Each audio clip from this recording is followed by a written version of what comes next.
ಎಲ್ಲರಿಗೂ ನಮಸ್ಕಾರ. ನನ್ನ ಹೆಸರು doctor Mamata N, assistant professor of economics, government first year college, Tiptur.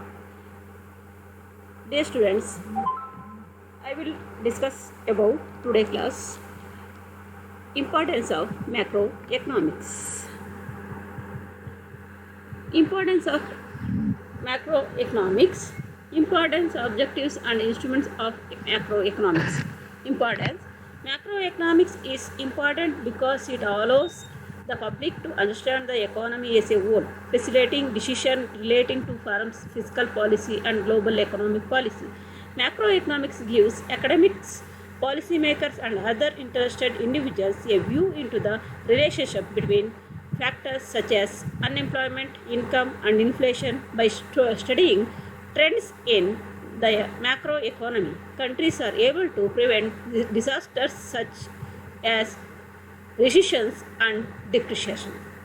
ಇಲ್ಲಿ ಸಮಗ್ರ ಅರ್ಥಶಾಸ್ತ್ರದ ಮಹತ್ವದ ಬಗ್ಗೆ ನಾವಿಲ್ಲಿ ಮಾತಾಡ್ತಾ ಇದ್ದೇವೆ. ಇಂಪಾರ್ಟೆನ್ಸ್ ಆಫ್ ಮ್ಯಾಕ್ರೋ ಎಕನಾಮಿಕ್ಸ್ ಅಂತ ಹೇಳಿ ಬಹಳ ಮುಖ್ಯವಾಗಿ ನಾವು ಸಮಗ್ರ ಅರ್ಥಶಾಸ್ತ್ರದಲ್ಲಿ ಏನನ್ನು ಕಲಿತೀವಿ, ಯಾವುದಕ್ಕೋಸ್ಕರ ನಾವು ಇದನ್ನು ಅಧ್ಯಯನವನ್ನು ಮಾಡಬೇಕು ಅಂತ ಅಂದಾಗ ಇಲ್ಲಿ ನಾವು ಹಲವಾರು ಫರ್ಮ್ಸ್ಗಳ ಬಗ್ಗೆ, ಅಂದರೆ ಉದ್ಯಮಗಳ ಬಗ್ಗೆ, ಫಿಸಿಕಲ್ ಪಾಲಿಸಿ ಬಗ್ಗೆ, ಅಂದರೆ ರಾಜ್ಯಕೋಶೀಯ ನೀತಿಯ ಬಗ್ಗೆ, ಗ್ಲೋಬಲ್ ಎಕನಾಮಿಕ್ ಪಾಲಿಸಿ, ಒಂದು ಪ್ರಾಪಂಚಿಕವಾದಂತಹ ಒಂದು ಆರ್ಥಿಕ ನೀತಿಗಳನ್ನ ಯಾವ ರೀತಿ ರೂಢಿಸಲಾಗುತ್ತೆ ಅನ್ನುವಂಥದ್ರ ಬಗ್ಗೆ ನಾವು ತಿಳ್ಕೊಳ್ಳಿಕ್ಕೆ ನಾವು ಅರ್ಥಶಾಸ್ತ್ರದ ಅಂದರೆ ಸಮಗ್ರ ಅರ್ಥಶಾಸ್ತ್ರದ ಒಂದು ಅಧ್ಯಯನವನ್ನು ಮಾಡ್ತೇವೆ.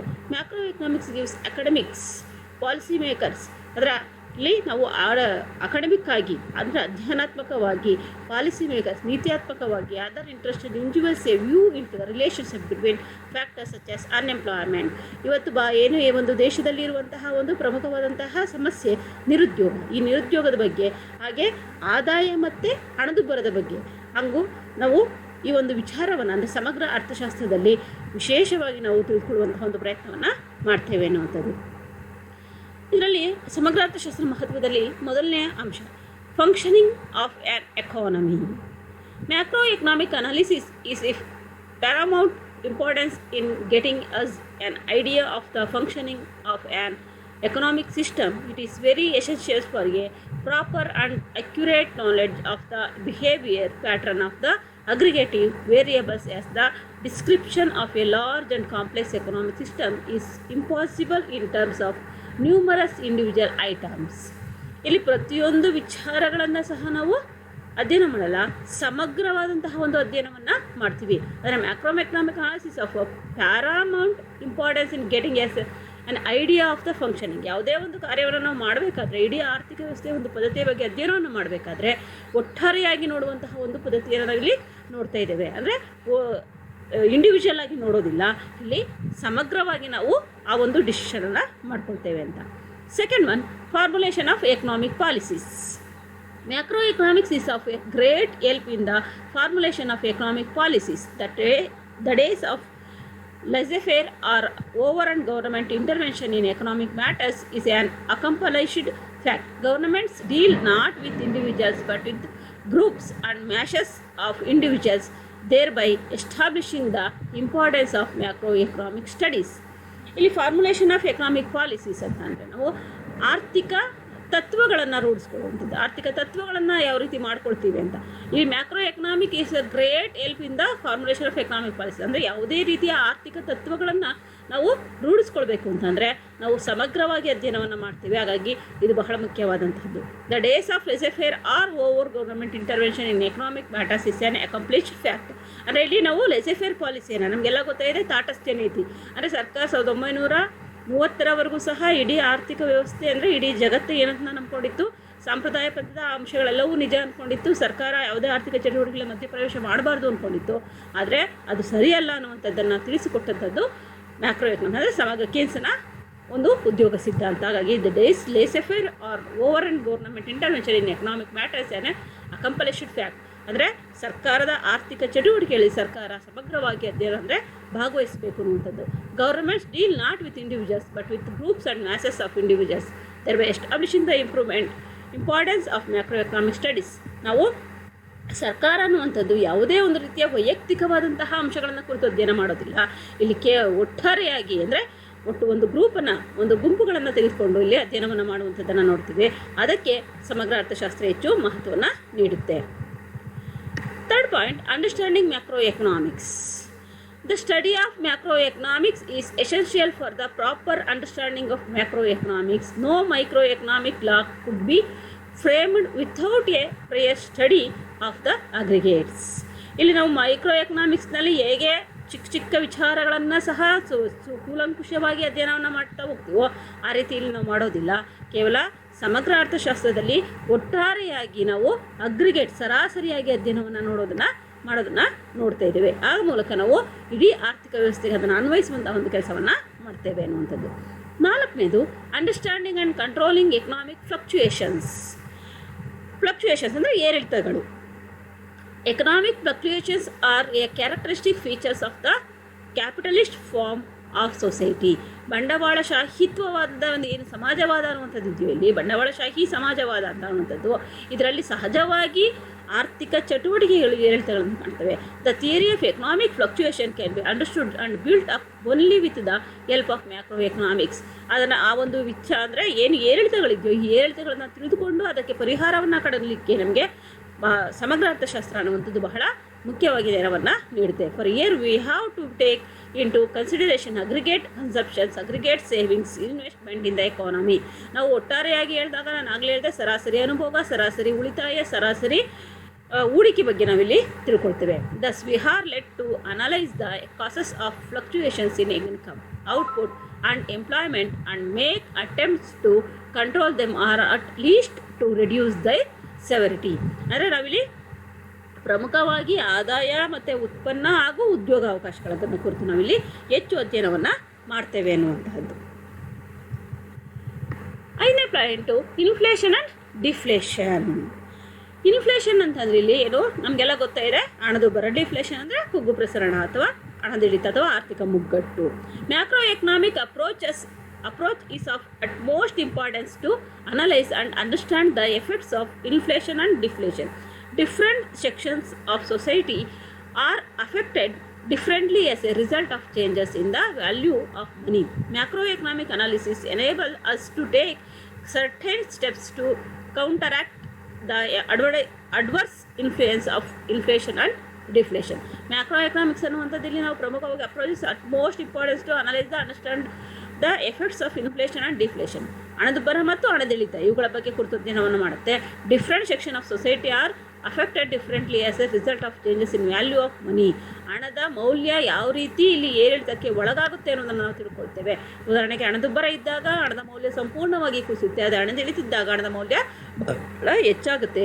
ಯಾವ ರೀತಿ ಆಗುತ್ತೆ ಅನ್ನೋದನ್ನು ನಾವು ತಿಳ್ಕೊಳ್ತೀವಿ. Macro economic analyse enables us to take certain steps to counteract adverse influence of inflation and deflation. ಅದರ ಮೇಲೆ ಯಾವ ರೀತಿಯ ಪ್ರತಿಕೂಲ ಪರಿಣಾಮಗಳನ್ನು ಬೀರುತ್ತೆ ಅನ್ನೋದನ್ನು ಸಹ ನಾವು ತಿಳ್ಕೊಳ್ಳಿಕ್ಕೆ ಸಮಗ್ರ ಅರ್ಥಶಾಸ್ತ್ರದಿಂದ ಸಾಧ್ಯ ಇದೆ. 6th point, study of national income. It is a study of macroeconomics which has brought forward the immense importance of the study of national income and social accounts. In microeconomic economy, such a study was related to the background. It is the study of national income which enable us to know that 3/4 of the world is living in object property. Without a study of national income as a result of the development in macroeconomics, it was not possible to formulate correct economic policies. ಇಲ್ಲಿ study of national income ಅಂದರೆ ಸಮಗ್ರ ಅರ್ಥಶಾಸ್ತ್ರ ಪ್ರಮುಖವಾಗಿ ಏನನ್ನು ಅಧ್ಯಯನ ಮಾಡುತ್ತೆ ಅಂದರೆ ರಾಷ್ಟ್ರೀಯ ಆದಾಯವನ್ನು ಕುರಿತು ಅಧ್ಯಯನವನ್ನು ಮಾಡುತ್ತೆ, ಅದರ ಒಂದು ಲೆಕ್ಕಾಚಾರಗಳನ್ನು ಕುರಿತು ಅಧ್ಯಯನ ಮಾಡುತ್ತೆ, ಸಮಾಜದಲ್ಲಿ ಅದರ ಒಂದು ಮಹತ್ವ ಏನು ಅನ್ನೋದನ್ನು ತಿಳ್ಕೊಳ್ಳುತ್ತೆ. Micro economy such study related to the background ಅಂದರೆ ಸಮಗ್ರ ಏನು ಸೂಕ್ಷ್ಮ ಅರ್ಥಶಾಸ್ತ್ರ ಒಂದು ಸಹಾಯದ ಮೂಲಕ ಇದನ್ನು ಮಾಡುತ್ತೆ. It is study of national income which enables to the at 3/4 of the world is living a abject poverty. ನಮಗೆಲ್ಲ ಗೊತ್ತೇ ಇದೆ, 4/3 ನಮಗೆ ಇಡೀ ದೇಶದ ಅಂದರೆ ಪ್ರಪಂಚದಾದ್ಯಂತ ಏನು ಬಡತನ ಅನ್ನೋದಿದೆಯೋ ಅದಕ್ಕೆ ಪ್ರಮುಖವಾದಂತಹ ಕಾರಣ ಏನು? ಆದಾಯ. ರಾಷ್ಟ್ರೀಯ ಆದಾಯ ಕಡಿಮೆ ಇರುವಂಥದ್ದು ವಿತೌಟ್ ಸ್ಟಡಿ ಆಫ್ ನ್ಯಾಷನಲ್ ಅಂದರೆ ನಾವು ಅದನ್ನು ತಿಳ್ಕೊಳ್ಬೇಕು ಅಂದರೆ ನಾವು ರಾಷ್ಟ್ರೀಯ ಆದಾಯದ ಬಗ್ಗೆ ತಿಳ್ಕೊಳ್ಳೇಬೇಕಾಗುತ್ತೆ. Is a result of the development of macro economics. ಆರ್ಥಿಕ ಸಮಗ್ರ ಅರ್ಥಶಾಸ್ತ್ರ ಅಭಿವೃದ್ಧಿಯನ್ನು ನಾವು ತಿಳ್ಕೊಳ್ಬೇಕು ಅಂತಂದರೆ ರಾಷ್ಟ್ರೀಯ ಆದಾಯದ ಇನ್ಕ್ರೀಸ್ ಹೇಗಾಗಿದೆ ಅನ್ನೋದನ್ನು ತಿಳ್ಕೊಂಡಾಗ ಮಾತ್ರ ಸಾಧ್ಯ. It was not possible formulate correct economic policies. ಇಲ್ಲ ಅಂತಂದರೆ ನಾವು ಸರಿಯಾದಂತಹ ಒಂದು ಆರ್ಥಿಕ ನೀತಿಗಳನ್ನು ತಿಳಿಸ್ಕೊಳ್ಳಿಕ್ಕೆ ಅಥವಾ ರೂಢಿಸ್ಕೊಳ್ಳಿಕ್ಕೆ, ನೀತಿಗಳನ್ನು ಪಾಲಿಸಲಿಕ್ಕೆ ಅಥವಾ ಜಾರಿಗೆ ತರಲಿಕ್ಕೆ ಸಾಧ್ಯತೆ ಇಲ್ಲ ಅನ್ನುವಂಥದ್ದು. 7th point, study of economic development. As a result of advanced study in macroeconomics, it has become possible to give more attention to the problem of development of underdeveloped countries. A study of economic development ಅದರಲ್ಲಿ ಆರ್ಥಿಕ ಅಭಿವೃದ್ಧಿಯನ್ನು ಕುರಿತು ಅಧ್ಯಯನವನ್ನು ಮಾಡುತ್ತೆ ಸಮಗ್ರ ಅರ್ಥಶಾಸ್ತ್ರ. ಇಲ್ಲಿ ಪ್ರಮುಖವಾಗಿ ಮ್ಯಾಕ್ರೋ ಎಕನಾಮಿಕ್ಸ್ ಅನ್ನುವಂಥದ್ದು become possible give more attention to the problem of development of underdeveloped countries. ಹಿಂದುಳಿದ ರಾಷ್ಟ್ರಗಳ ಅಭಿವೃದ್ಧಿ ಹೇಗೆ ಆಗುತ್ತೆ, ಯಾವ ರೀತಿ ಮಾಡಬೇಕು ಅನ್ನೋದನ್ನು ನಾವು ಇಲ್ಲಿ ತಿಳ್ಕೊಳ್ಳಿಕ್ಕೆ ಸಾಧ್ಯತೆ ಇದೆ. Study of macro economics as revealed not only the glaring inequalities of wealth within an economy but has also shown the vast differences in the standard of living of the people in various countries, necessitating the adoption of important steps to promote their economic welfare. ಆರ್ಥಿಕವಾಗಿ ಯೋಗಕ್ಷೇಮ ಹೆಚ್ಚಳ ಅಥವಾ ಆರ್ಥಿಕ ಕಲ್ಯಾಣ ಅನ್ನುವಂತಹದ್ದು ಆಗಿದೆಯಾ ಜನರದ್ದು ಅಂತ ನಾವು ನೋಡಿದಾಗ ಇಲ್ಲಿ ಪ್ರಮುಖವಾಗಿ ನಾವು ಗಮನಿಸಬೇಕಾಗುತ್ತೆ ಮುಂದುವರೆದ ದೇಶ ಮತ್ತು ಹಿಂದುಳಿದ ದೇಶಗಳ ಇವರ ನಡುವೆ ಸಾಕಷ್ಟು ವ್ಯತ್ಯಾಸಗಳಿರುವಂಥದ್ದನ್ನು ನಾವು ನೋಡ್ತಾ ಇದ್ದೀವಿ. Standard of living the people in various countries, ಜನರ ಜೀವನ ಅಥವಾ ಏನವರು ಸ್ಟ್ಯಾಂಡರ್ಡ್ ಆಫ್ ಲಿವಿಂಗ್ ಅಂದರೆ ಅವರ ಒಂದು ಜೀವನವನ್ನು ಯಾವ ರೀತಿ ನಡೆಸ್ತಾರೆ ಅನ್ನುವಂಥದ್ದನ್ನು ನಾವು ನೋಡಿದಾಗ ಇಲ್ಲಿ ಅವರ ತುಂಬ ವೇರಿಯೇಷನ್ಸ್ಗಳಿರೋದನ್ನು ನಾವು ಮುಂದುವರೆದ ರಾಷ್ಟ್ರ ಮತ್ತು ಹಿಂದುಳಿದ ರಾಷ್ಟ್ರಗಳಲ್ಲಿ ನೋಡ್ತಾ ಇದ್ದೀವಿ. ಇದೆಲ್ಲವನ್ನ ನಾವು ತಿಳ್ಕೊಳ್ಳಿಕ್ಕೆ ನಮಗೆ ಸಮಗ್ರ ಅರ್ಥಶಾಸ್ತ್ರ ಅನ್ನುವಂಥದ್ದು ಅವಶ್ಯಕವಾಗಿ ಬೇಕಾಗಿರುವಂತಹದ್ದು. 8ನೇ point, performance of an economy. Performance of an economy. Macro economics help us to understand and analyse the performance of an economy. ಈ ಒಂದು ಸಮಗ್ರ ಅರ್ಥಶಾಸ್ತ್ರ ಅನ್ನುವಂಥದ್ದು ನಮಗೆ ಪ್ರಮುಖವಾಗಿ ನಮ್ಮ ಆರ್ಥಿಕ ವಿಶ್ಲೇಷಣೆಗಳನ್ನು ಅಥವಾ ಆರ್ಥಿಕ ಅಂಶಗಳನ್ನು ತಿಳ್ಕೊಳ್ಳಿಕ್ಕೆ ನಮಗೆ ಸಹಕಾರಿಯಾಗಿದೆ. It implies the result oriented study of an economy. ಯಾವುದರ ಬಗ್ಗೆ ಅಂದರೆ ಸ್ಟಡಿ ಆಫ್ ಎಕಾನಮಿ, ಆರ್ಥಿಕ ವ್ಯವಸ್ಥೆಯ ಬಗ್ಗೆ, ಅದರ ಒಂದು ಸಮಗ್ರ ಚಿತ್ರಣಗಳ ಬಗ್ಗೆ ನಾವು ತಿಳ್ಕೊಳ್ಳಿಕ್ಕೆ ಸಾಧ್ಯತೆ ಇದೆ. ಇನ್ terms of actual and factual achievements, ಪ್ರಮುಖವಾಗಿ ಯಾವ ರೀತಿಯ ಒಂದು ಸುಧಾರಣೆಗಳು ಅಥವಾ ಸಾಧನೆಗಳಾಗಿದೆ ಅನ್ನುವಂಥದ್ದನ್ನು ನಾವಿಲ್ಲಿ ತಿಳ್ಕೊಳ್ಳಿಕ್ಕೆ ಸಾಧ್ಯತೆ ಇದೆ.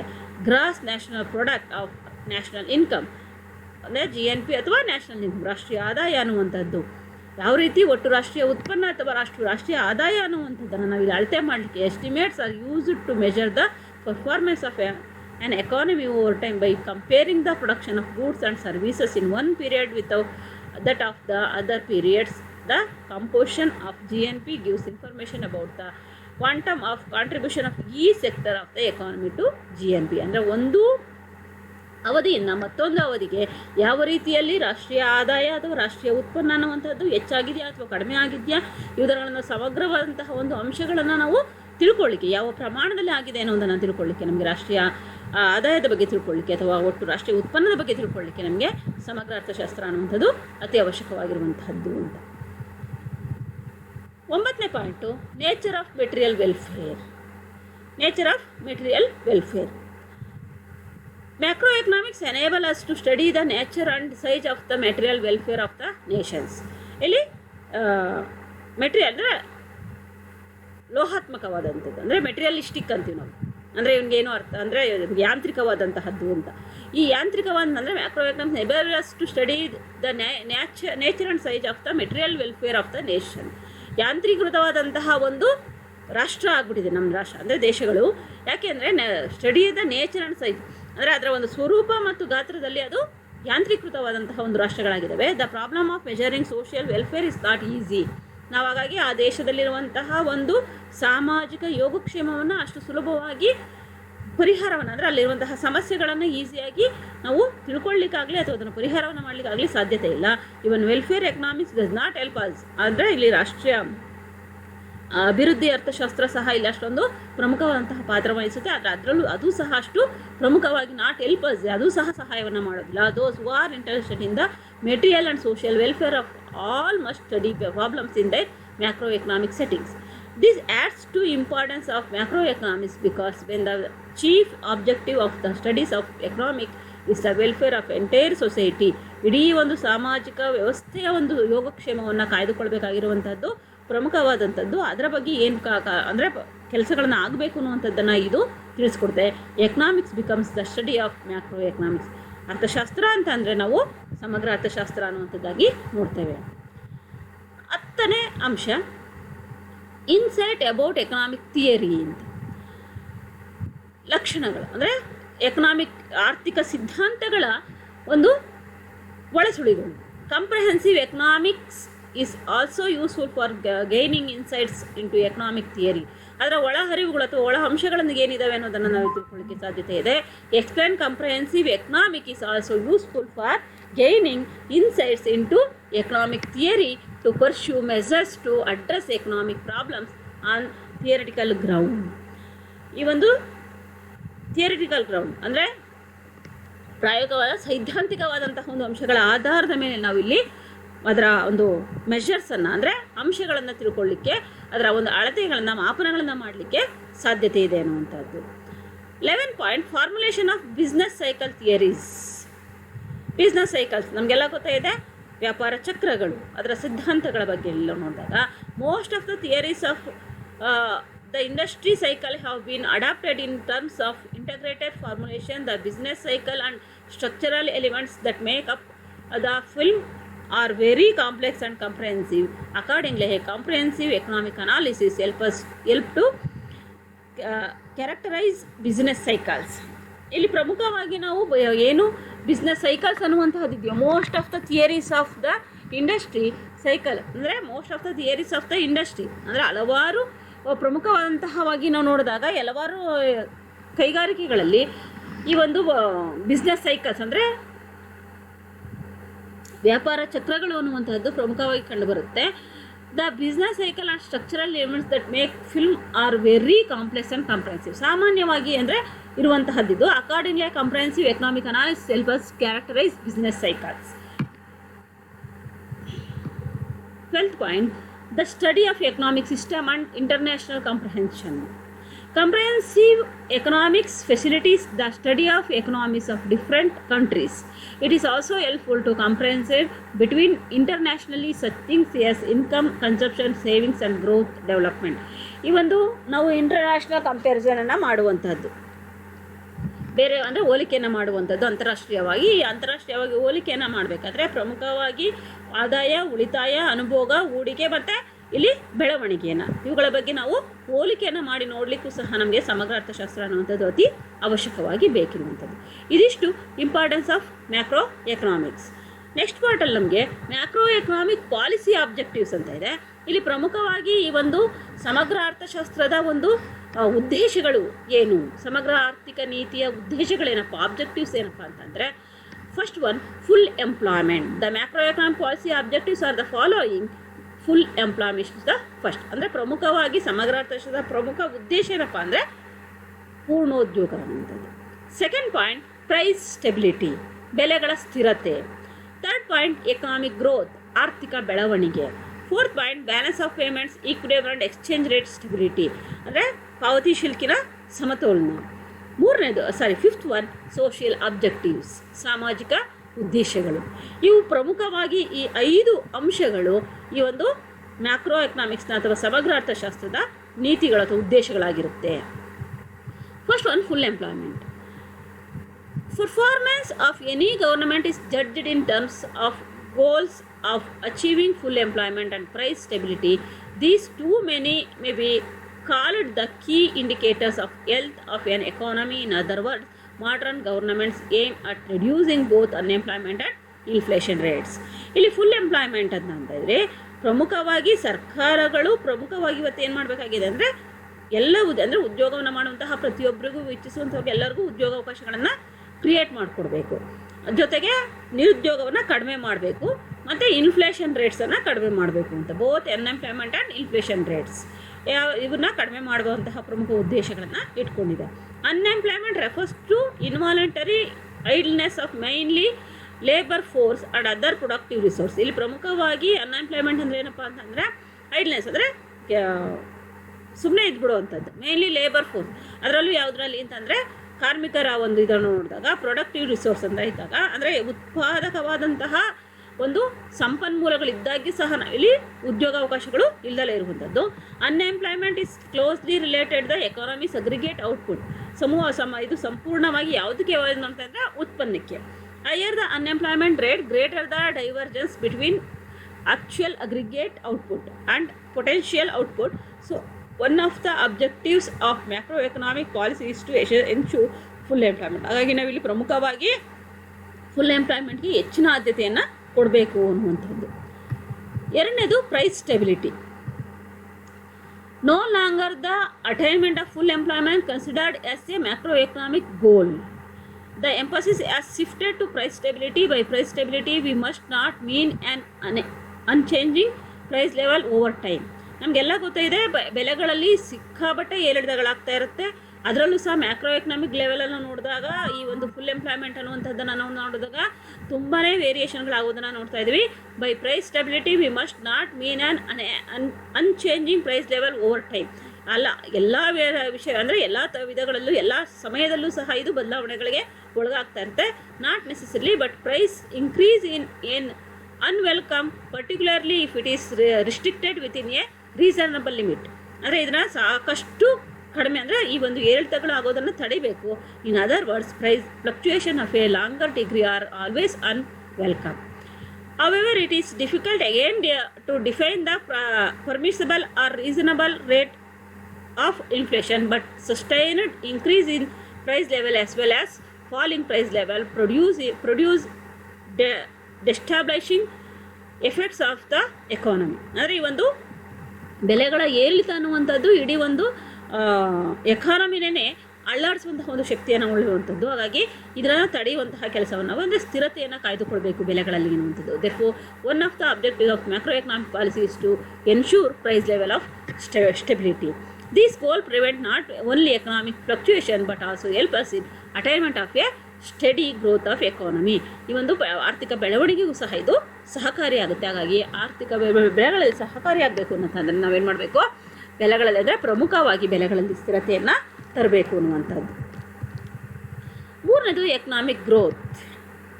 Economic growth in market economy is never steady. These economies experience ups and downs in their performance. These objectives became uppermost in the period following the World War II, 1939 to 45. ಏನು 1939ರಿಂದ 45ರವರೆಗೆ ಎರಡನೆಯ ಮಹಾಯುದ್ಧ ಅನ್ನುವಂಥದ್ದು ನಡೀತು. ಆ ಟೈಮಲ್ಲಿ ನಮಗೆ ಆರ್ಥಿಕ ಬೆಳವಣಿಗೆಯಲ್ಲಿ ಸಾಕಷ್ಟು ಬದಲಾವಣೆಗಳಾದನ್ನು ನೋಡ್ತೀವಿ. ಮಾರ್ಕೆಟ್ ಎಕಾನಮೀಸ್ ನೆವರ್ ಸ್ಟಡಿ, ಅಂದರೆ ಇಡೀ ಆರ್ಥಿಕ ವ್ಯವಸ್ಥೆ ಬಿದ್ದೋಗುವಂತಹ ಒಂದು ಸ್ಥಿತಿಯನ್ನು ನೋಡ್ತೀವಿ. This objective become uppermost of the period ಅನ್ನುವಂಥದ್ದು. Economics call such ups and downs in the economic performance as straight cycle. ಬಹಳ ಅಂದರೆ ಪ್ರಮುಖವಾಗಿ ಎಕನಾಮಿಕ್ಸ್ ಅನ್ನುವಂಥದ್ದು ಸಾಕಷ್ಟು ಏರಿಳಿತಗಳನ್ನು, ಅಂದರೆ ಆರ್ಥಿಕತೆ ಅನ್ನುವಂಥದ್ದು ಸಾಕಷ್ಟು ಏರಿಳಿತಗಳನ್ನು ಕಂಡುಕೊಳ್ಳುತ್ತೆ. ವ್ಯಾಪಾರದಲ್ಲಿ ಬರಲಿ ಮತ್ತು ಸಾಕಷ್ಟು ಏರಿಳಿತಗಳಾಗೋದನ್ನು ನಾವು ನೋಡ್ತೀವಿ. In the short run such fluctuation may exhibit depression or prosperity ಅನ್ನುವಂಥದ್ದು, ಅಂದರೆ ಭೂಮಿಗೋಗಿ ಕೆಳಗೆ ಬೀಳುವಂಥದ್ದನ್ನು ನಾವು ಇದನ್ನು ನೋಡ್ತೇವೆ. ಅಂದರೆ ಅತ್ಯಂತ ಶೃಂಗದ ಲೆವೆಲ್ಗೆ ಹೋಗುತ್ತೆ. ಆದರೆ ಬಟ್ ಈ ಒಂದು ಎರಡನೇ ಮಹಾಯುದ್ಧದಿಂದಾಗಿ ಇಡೀ ಆರ್ಥಿಕ ವ್ಯವಸ್ಥೆಯಲ್ಲಿದ್ದಂತಹ ವ್ಯಾಪಾರ, ಅಂತಾರಾಷ್ಟ್ರೀಯ ವ್ಯಾಪಾರ ಅನ್ನುವಂಥದ್ದು ಬಿದ್ದೋಗುವಂಥದ್ದನ್ನು ನಾವು ನೋಡ್ತೀವಿ. One of the important benchmarks to measure the performance of an economy is the rate of increase in output over period of time. There are three major sources of economic growth. ಆರ್ಥಿಕ ಬೆಳವಣಿಗೆ ಪ್ರಮುಖವಾಗಿ ಇಲ್ಲಿ ಮೂರು ಅಂಶಗಳನ್ನು ಇವರು benchmark ಆಗಿ ಉಳಿಸ್ತಾರೆ. The growth of labour force, ಪ್ರಮುಖವಾಗಿ ಆಗಬೇಕಾಗಿರುವಂಥದ್ರಿಂದ ಲೇಬರ್ ಫೋರ್ಸು ಬೆಳವಣಿಗೆ ಆಗಬೇಕು. ಕ್ಯಾಪಿಟಲ್ ಫಾರ್ಮೇಷನ್ ಆಗಬೇಕು, ಅಂದರೆ ಬಂಡವಾಳ ಸಂಗ್ರಹಣೆ ಅನ್ನುವಂಥದ್ದು ಆಗಬೇಕು, ಅಥವಾ ಬಂಡವಾಳ ಸಂಗ್ರಹಣೆ ಅನ್ನುವಂಥದ್ದು ಕ್ಯಾಪಿಟಲ್ ಫಾರ್ಮೇಷನ್ ಆಗಬೇಕು. ಮತ್ತು ಟೆಕ್ನಾಲಜಿಕಲ್ ಪ್ರೋಗ್ರೆಸ್, ತಾಂತ್ರಿಕ ಅಭಿವೃದ್ಧಿ ಆಗಬೇಕು ಅಥವಾ ತಾಂತ್ರಿಕ ಪ್ರಗತಿ ಆಗಬೇಕು ಅನ್ನುವಂಥದ್ದು. A country seeks to achieve higher economic growth over a long period so that the standards of living or quality of life of people. ಆಗ ಮಾತ್ರ, ಅಂದರೆ ಯಾವಾಗ ಲೇಬರ್ ಫೋರ್ಸ್ ಹೆಚ್ಚಾಗುತ್ತೆ, ಕ್ಯಾಪಿಟಲ್ ಫಾರ್ಮೇಷನ್ ಅಂದರೆ ಬಂಡವಾಳ ಸಂಗ್ರಹಣೆ ಅನ್ನುವಂಥದ್ದು ಹೆಚ್ಚಾಗುತ್ತೆ, ಮತ್ತು ತಾಂತ್ರಿಕ ಪ್ರಗತಿ ಆಗುತ್ತೋ ಆಗ ಮಾತ್ರ ಜನರ ಜೀವನ ಮಟ್ಟದ ಸುಧಾರಣೆಯನ್ನು ಮಾಡಲಿಕ್ಕೆ, ಅವರ ಕ್ವಾಲಿಟಿಯನ್ನು, ಅವರ ಜೀವನ ಶೈಲಿಯನ್ನು ಉತ್ತಮಪಡಿಸಲಿಕ್ಕೆ ಸಾಧ್ಯ ಆಗುತ್ತೆ ಅನ್ನುವಂಥದ್ದು. Fourth one, balance of payment, equilibrium and exchange rate stability. From a macroeconomic point of view, one can show that international transactions differs from domestic transaction in terms of foreign currency exchange over a period of time. All countries aim at balanced flow of goods, services and assets into and out of the country. Whenever this happens, total international monetary reserves are viewed as stable. ಇಲ್ಲಿ ಪ್ರಮುಖವಾಗಿ balance of payments, equipment, exchange rate stability, ಪಾವತಿ ಶಿಲ್ಕಿನ ಸಮತೋಲನ ಮತ್ತು ಏನು ಅಂತರ exchange rate ಅಂದರೆ ವಿನಿಮಯ ದರದ ಸ್ಥಿರತೆ ಅನ್ನುವಂಥದ್ದು. ಇದನ್ನು ಸಹ ನಾವು ನೋಡಿದಾಗ ಇಲ್ಲಿ ಪ್ರಮುಖವಾಗಿ ಅಂತಾರಾಷ್ಟ್ರೀಯವಾಗಿ ನಾವು ಏನು ಟ್ರಾನ್ಸಾಕ್ಷನನ್ನು ಅಂದರೆ ಮಾಡ್ಕೊಳ್ತಾ ಇರ್ತೀವೋ ಅಂತಹ ಸಮಯದಲ್ಲಿ ಪ್ರಮುಖವಾಗಿ goods, services and assets into and out of country ಅಂದರೆ ಒಂದು ದೇಶದಿಂದ ಮತ್ತೊಂದು ದೇಶಕ್ಕೆ ಏನು ಇವುಗಳನ್ನ ಬ್ಯಾಲೆನ್ಸನ್ನು ಮಾಡಬೇಕಾಗುತ್ತೆ. Whenever this happens, total international monetary reserves are viewed as stable. ಹಾಗಾಗಿ ಅಂತಾರಾಷ್ಟ್ರೀಯ ಮಟ್ಟದಲ್ಲಿ ಹಣಕಾಸು ಅನ್ನುವಂಥದ್ದು ಸ್ಟೇಬಲ್ ಆಗಿರಬೇಕು ಅನ್ನುವಂಥದ್ದು ಬಹಳ ಮುಖ್ಯವಾಗಿರುವಂಥದ್ದು. If countries exports exceed imports, ಒಂದು ದೇಶ ಅತ್ಯಂತ ಹೆಚ್ಚು ಅಂದರೆ ರಫ್ತು ಮತ್ತು ಆಮದು ಎರಡನ್ನೂ ಮಾಡ್ಬೋದು. It then experience a balance of payments, ಈ ಒಂದು ರಫ್ತು ಮತ್ತು ಆಮದಿನಲ್ಲಿ ಸಮತೋಲನವನ್ನು ಕಾಯ್ದುಕೊಳ್ಳಲಿಕ್ಕೆ ಪ್ರಯತ್ನವನ್ನು ಪಡುವಂಥದ್ದು. Surplus or accumulation of reserves like gold and foreign currency, ಅದರಲ್ಲೂ ಪ್ರಮುಖವಾಗಿ ಚಿನ್ನ ಮತ್ತು ವಿದೇಶಿ ವಿನಿಮಯ. When the country lose reserves, it experience balance of payments deficit or imports exceed exports. However, deflation of reserve reflects unhealthy. ಇಲ್ಲಿ ಪ್ರಮುಖವಾಗಿ ಯಾವುದೇ ಒಂದು ದೇಶ ಗೋಲ್ಡ್ ಮತ್ತು ಫಾರಿನ್ ಕರೆನ್ಸಿ ವಿದೇಶಿ ವಿನಿಮಯವನ್ನು ಮತ್ತು ಚಿನ್ನವನ್ನು ಆಧಾರವಾಗಿಟ್ಕೊಂಡು ಅಂತಾರಾಷ್ಟ್ರೀಯ ವ್ಯಾಪಾರವನ್ನು ಮಾಡಬೇಕಾಗುತ್ತೆ. ಅದರಲ್ಲಿ ಇಂಪೋರ್ಟ್ಸ್ ಮತ್ತು ಎಕ್ಸ್ಪೋರ್ಟ್ ಇವೆರಡೂ ಸಹ ಯಾವಾಗ ನಮಗೆ ಎಕ್ಸ್ಪೋರ್ಟ್ ಜಾಸ್ತಿ ಇರುತ್ತೆ, ಇಂಪೋರ್ಟ್ ಕಡಿಮೆ ಇರುತ್ತೆ, ಆಗ ಹೆಚ್ಚು ಆದಾಯ ಅನ್ನುವಂಥದ್ದು ಬರುತ್ತೆ ಅನ್ನುವಂಥದ್ದು ನಮಗೆಲ್ಲ ಗೊತ್ತಿರುವಂಥದ್ದು. ಆಗ ದೇಶದ ಪಾವತಿ ಶಿಲ್ಕಿನಲ್ಲಿ ಸಮತೋಲನ ಅನ್ನುವಂಥದ್ದು ಸೃಷ್ಟಿಯಾಗುತ್ತೆ ಅಥವಾ ಅನುಕೂಲಕರವಾದಂತಹ ಪಾವತಿ ಶಿಲ್ಕನ್ನು ಹೊಂದ್ತೀವಿ. ಹಾಗಾಗಿ ಇಂತಹ ಒಂದು ಕೆಲಸಗಳಿಗೆ ಇಲ್ಲಿ ಪ್ರಯತ್ನವನ್ನು ಪಡಬೇಕು. However deflation of reserve reflects the unhealthy performance, ಅದಕ್ಕೆ ವಿರುದ್ಧವಾದರೆ ನಮ್ಮ ಒಂದು ಸ್ಥಿತಿಗತಿಗಳು ಕ್ಷೀಣಿಸಲಿಕ್ಕೆ ಪ್ರಾರಂಭ ಆಗುತ್ತೆ, ಆರ್ಥಿಕ ಸ್ಥಿತಿ ಕುಸಿಯುತ್ತೆ. That is why every country aims to at building substantial volume of foreign exchange reserves. ಹಾಗಾಗಿ ವಿದೇಶಿ ವಿನಿಮಯವನ್ನು ಹೆಚ್ಚು ಪಡ್ಕೊಳ್ಳಿಕ್ಕೆ ಎಲ್ಲ ದೇಶಗಳು ಸಹ ಆತೊರೆಯುವಂಥದ್ದು. ಕೊನೆಯದಾಗಿ social objectives, fifth one. The list of objectives that we have referred here is by no means of exhaustive one.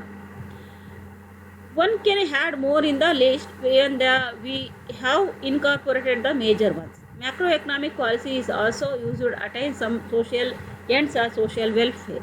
This means that income distribution needs to be more fair and equitable. In a capitalist market-based society, some people get more than others. In order to ensure social justice, policy makers use macroeconomic policy instruments.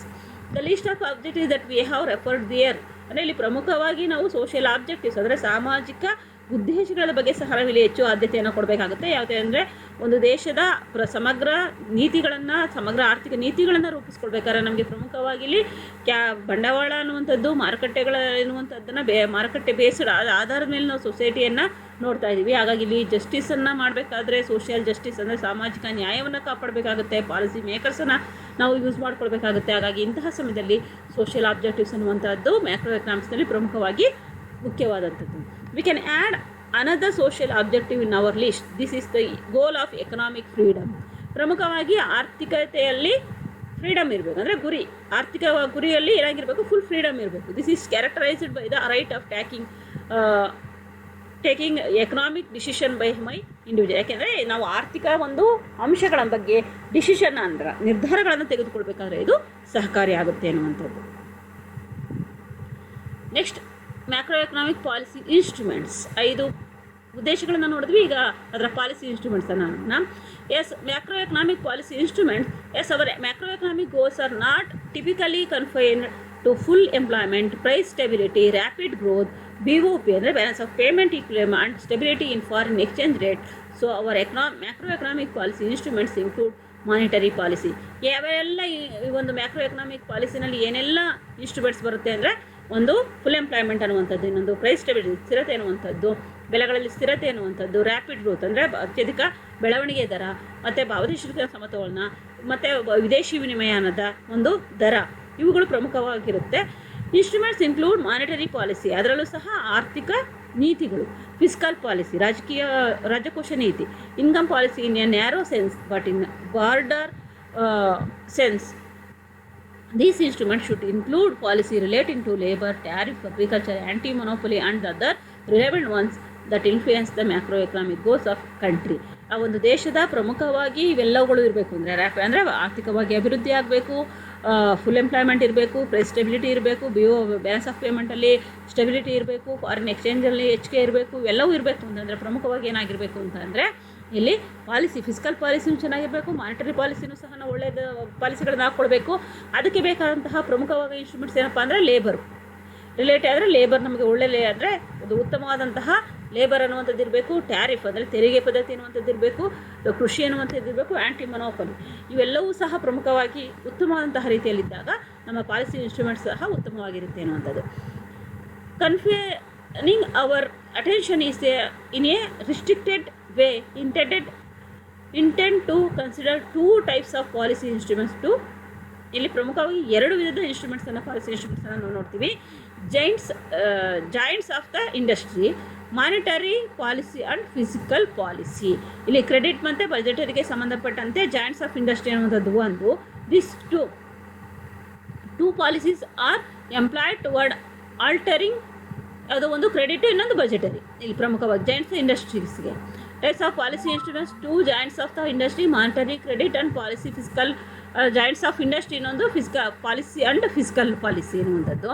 This two policy are employed toward altering aggregate demand so as to bring about a change in aggregate output and prices, wages and interest rates etc. throughout the economy. Monetary policy attempts to stabilize aggregate demand in the economy by influencing the availability or price of money, that is the rate of interest in an economy. Monetary policy may be defined as a policy employing the central bank's control of the supply of money as an instrument for achieving the macroeconomic goals. ಇಲ್ಲಿ ಪ್ರಮುಖವಾಗಿ ನಾವು ಆರ್ಥಿಕ ಒಂದು ಗುರಿಗಳನ್ನು ತಲುಪಬೇಕು ಅಂತಂದರೆ ನಮ್ಮ instruments ಅನ್ನುವಂಥದ್ದು ಸಹ, ಪಾಲಿಸಿ ಮೇಕರ್ ಅನ್ನುವಂಥದ್ದು ಅಥವಾ ಪಾಲಿಸಿ ಎಂಪ್ಲಾಯಿಂಗ್ ಅನ್ನುವಂಥದ್ದು ಸಹ, ಮತ್ತು bank controls, supply of money, ಹಣದ ಪೂರೈಕೆ, ಇವೆಲ್ಲವೂ ಸಹ ಪ್ರಮುಖವಾಗಿ ಕಾರಣ ಆಗ್ತವೆ ಅನ್ನುವಂಥದ್ದು. Fiscal policy in the other hand aims influencing aggregate demand, altering tax expenditure, ಡೆಪ್ಟ್ ಪ್ರೋಗ್ರಾಮಿಂಗ್. ಅದರಲ್ಲಿ ಪ್ರಮುಖವಾಗಿ ತೆರಿಗೆ ಇರುವಂಥದ್ದು ಇರ್ಬೋದು, ಅಥವಾ ಡಿಮ್ಯಾಂಡ್ ಅಗ್ರಿಗೇಟ್ ಡಿಮ್ಯಾಂಡ್ ಬೇಡಿಕೆ ಅನ್ನುವಂಥದ್ದು ಇರ್ಬೋದು. ಇವೆಲ್ಲವೂ ಸಹ ಪ್ರಮುಖವಾದಂತಹ ಒಂದು ಕಾರಣವನ್ನು ಸರ್ಕಾರದ ಮೇಲೆ ಬೀಳ್ತವೆ. The credit for using this kind of fiscal policy in the 1930s goes to JMK, who discredited the monetary policy as a means of attaining some of the macroeconomic goals such as the goal of full employment. ಇಡೀ ಆರ್ಥಿಕ ವ್ಯವಸ್ಥೆಯಲ್ಲಿ 1930ರವರೆಗೂ ಸಹ ಏನು ಸಂಪ್ರದಾಯ ಪಂಥ ಅನ್ನುವಂಥದ್ದು ಇತ್ತೋ ಅದನ್ನು ಸತ್ಯ ಅಂದ್ಕೊಂಡಿದ್ರು. ಆರ್ಥಿಕ ವ್ಯವಸ್ಥೆ ಯಾವಾಗಲೂ ಸಹ ಅಂದರೆ ನಿರಂತರವಾಗಿರುತ್ತೆ, ಆರ್ಥಿಕ ಚಟುವಟಿಕೆ ನಿರಂತರವಾಗಿರ್ತವೆ, ಪೂರ್ಣೋದ್ಯೋಗ ಇರುತ್ತೆ ಅಂದ್ಕೊಂಡಿದ್ರು. ಆದರೆ 1929ರಿಂದ 1937 ಆರ್ಥಿಕ ಮುಗ್ಗಟ್ಟು ಇದನ್ನು ಬದಲಾಯಿಸ್ತು. ಆಗ JMK ಹೇಳ್ತಾ ಇದ್ದಾರೆ, ಇಲ್ಲಿ ಆರ್ಥಿಕ ವ್ಯವಸ್ಥೆ ಅಂದರೆ ಆರ್ಥಿಕ ವ್ಯವಸ್ಥೆಯಲ್ಲಿ ಫುಲ್ ಎಂಪ್ಲಾಯ್ಮೆಂಟ್ ಅನ್ನುವಂಥದ್ದು ಸಾಧ್ಯ ಇಲ್ಲ, ಆದರೆ ಆರ್ಥಿಕ ವ್ಯವಸ್ಥೆಯಲ್ಲಿ ಸರ್ಕಾರ ಅನ್ನುವಂಥದ್ದು ಬಹಳ ಮುಖ್ಯವಾಗಿ ಮಧ್ಯಪ್ರವೇಶವನ್ನು ಮಾಡಬೇಕು, ಸಮಗ್ರ ಅರ್ಥಶಾಸ್ತ್ರಕ್ಕೆ ಹೆಚ್ಚಿನ ಒತ್ತನ್ನು ಕೊಡಬೇಕು ಅನ್ನುವಂಥದ್ದು ಇವರ ಅಭಿಪ್ರಾಯ. Thank you.